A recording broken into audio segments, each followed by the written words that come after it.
When she put my plate in front of me, she paused and stared at me. I neglected to notice while looking at the door. As I was about to leave, she stepped in front of me with a worried look, and said quietly, "David, is there something wrong?" I stared at her blankly and said, "Not that I know of." I hugged her, suddenly affectionately. She melted into my arms, relieved, and said, "I'm glad, I was worried." I said, "I love you and I can't imagine living without you. And there is no other woman in this world that I want to make love to." I waited, and then added, "I hope that you feel the same way about me." She instantly stiffened and made a sobbing noise while holding me tighter. Said, "Of course I do." Then she whispered, "And I plan on wearing you out tonight." I pulled away forcefully, and walked out without looking back at her.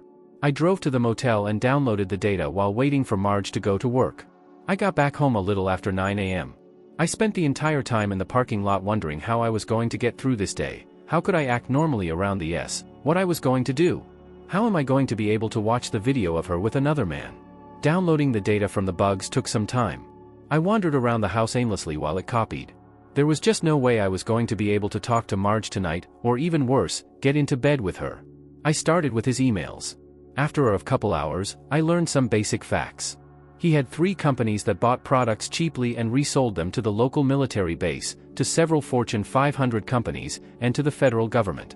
It appeared that he was screwing 5 women besides my wife, the busy little a-hole. He had a number of emails concerning the quality of the products and specifications. I saved a couple of emails for further follow-up. Not much so far, but it was a start. Next, I copied his 3 QuickBooks company files and used the keylogger program to find his logins and passwords. I didn't find much useful there either. I'm not a CPA. I did notice under expenses that he had 6 company credit cards. He even noted the card number in the notes for each card. Listening to his phone conversations took a long time but proved to be well worth it. If you're enjoying my content, consider joining my Patreon community. By becoming a patron, you'll get access to full parts of my videos much earlier than everyone else, plus you'll be supporting me to create even more awesome content for you. I began to see some correlations between some emails and what he was saying on the phone. One call was from somebody in the base's shipping and receiving department. He said that he had a problem getting the last shipment processed because of the duplicate serial numbers. Worse, all future shipments must have unique serial numbers. Perez was pissed about that and made it painfully clear that he wasn't happy. The guy insisted that the new auditing software would flag all kinds of things and that they had to be more careful. When Perez hung up, he went online and purchased 2 specialty printers and supplies. Another call was from a supplier who wanted Perez to buy from him. After a lot of beating around the bush, Willie Boy finally said, "Look, the qualification process takes forever. That is just the way it is. But I like you and want to help." The chief of procurement for the base is the guy who approves vendors, but he takes the advice of his procurement agent. "I can get him to help you, but it will cost you." The guy sounded defeated when he asked, "How much?" "For $5,000 cash you can sell $100,000 worth of stuff to the base. And to help you out, you can raise your price by 2% without any problem. Future orders won't cost quite as much." The guy sounded a little happier. "Okay, how do I get the money to you? Let me know when you have it ready, I'll tell you where to meet me. 2 days later, your bid will be accepted. Thanks. I'll call as soon as possible." His next call was from a guy in the base procurement section, which was where Marge worked. The guy gave Perez the amounts that several competitors had submitted on several contracts. Other than that, he received 4 calls of interest, all from his One of the calls was from my wife. It was the same conversation that I had heard from the car recorder. Taking a break, I decided that it was time to get a bit more organized, so I set up Marge and Will folders on the flash drive, and subfolders for video, audio, data, and miscellaneous stuff. I moved everything I had into the folders and made a backup. It was time to call George. He commiserated with me for a few minutes, and then I told him that I needed him in his official capacity. He was all ears. When I finished, he said, "Excellent.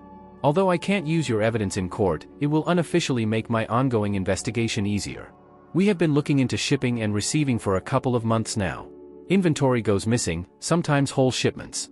The paperwork just doesn't show anything wrong, but physical inventories show duplicate serial numbers and below-spec materials. I need to see what you have as soon as possible." I said, "I have to be out of the house before she comes in. I can meet you this afternoon, at your office." He said, "No, let's meet at my apartment at 3 p.m. I don't want anyone else involved just yet. Dinner and drinks are on me, also, drowning the pain a bit." "I'm driving, you're getting drunk," George said firmly. I agreed and we signed off immediately. That was my answer. I would hang out with George tonight and get shit-faced. By the time that I'd get home, Marge would be asleep, and tomorrow morning I could use the hangover as the excuse to stay away from her. My stomach suddenly sickened. It was almost 1 p.m, she would be with him shortly. I called Marge's cell phone and got her voicemail. I guess she didn't want to talk to me right now. I left her a message saying that I was going to see George and would be late. Eventually, I got back to work by starting on the video capture files from Monday to this morning. There I got my first surprise. Early Monday afternoon a woman let herself in with her own card. The asshole immediately got up from his desk, swept her into his arms, and kissed her passionately. They retired to the bed for some horizontal bump and grind. I saved the file. Tuesday morning, he f***ed a housekeeper. When he was done she went to the bathroom to clean up, put her underwear back on, and left. Tuesday afternoon, another housekeeper knocked on his door. He let her in, gave her some cash, she knelt down in front of him. I copied the scenes for later use. It was about time to meet George, so I did another full backup, making an extra for George to keep. George picked me up and we spent about 2 hours going over what I had found and then we headed to the bar. It was about 1 a.m. when we left, but that is about all that I remember. Thursday morning, I awoke at about 9, the house was deserted, Marge and the kids long gone. There was a note on the table. It read, "Since you were so drunk last night, you didn't set your alarm clock. I am not your wake-up service." I chuckled, thinking, she is so pissed. Good. I won't have to work on staying away from her. Next, I called the office to let them know that I was sick. Then I headed to the motel to get the video that I was dreading to see. On the way back, George called, saying that the investigation was now making real progress. The guy with the $5,000 bribe agreed to wear a wire. The methods that Perez and his buddies were using to steal had been tracked, and a preliminary report had been filed to base command. The expectation was that the MPs would conduct a raid on Perez's office, motel room, and house. His computers would be well searched, and there had better not be any keylogger running, sending data to me.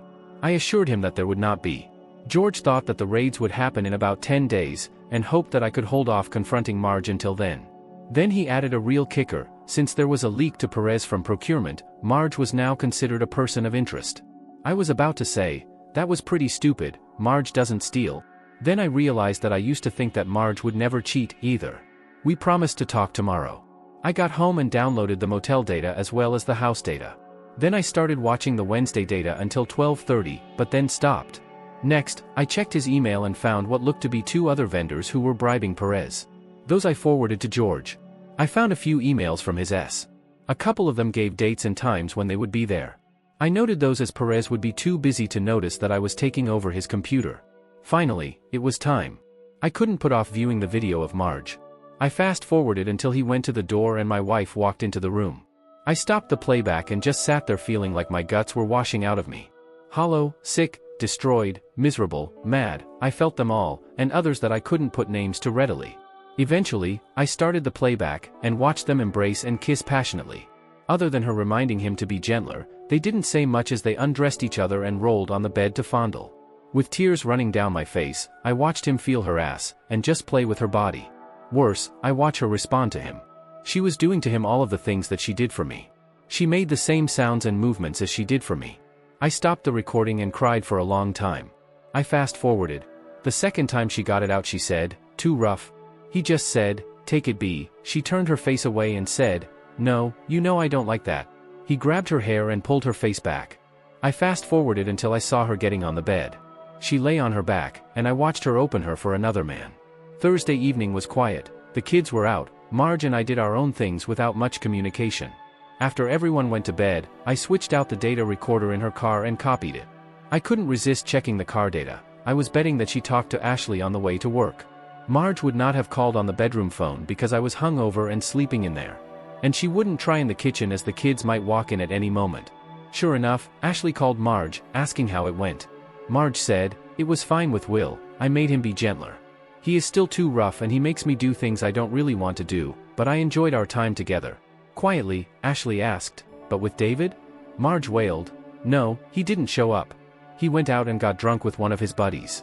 He staggered in late as hell, stinking of alcohol, and collapsed into bed without saying a word to me. What did you do?" What could I do? I lay there steaming while he snored. This morning, I turned off his alarm clock, wrote a biting note, and left.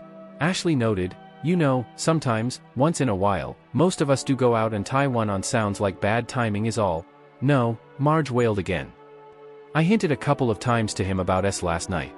Yesterday morning, I told him I planned on wearing him out that night. He didn't say anything, just went to work. He didn't even say goodbye. Do you think he is suspicious, or knows something? Ashley asked. Marge said, no, how could he? I only F-will when David is at work.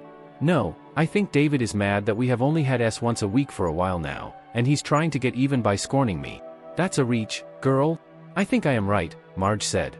He knew he could F me last night, the first Wednesday in months, and he turned it down cold. Then she added, but damn it, I really wanted to F both of them yesterday. Damn David's male ego. He is going to find it quite cold in the bedroom for a while now.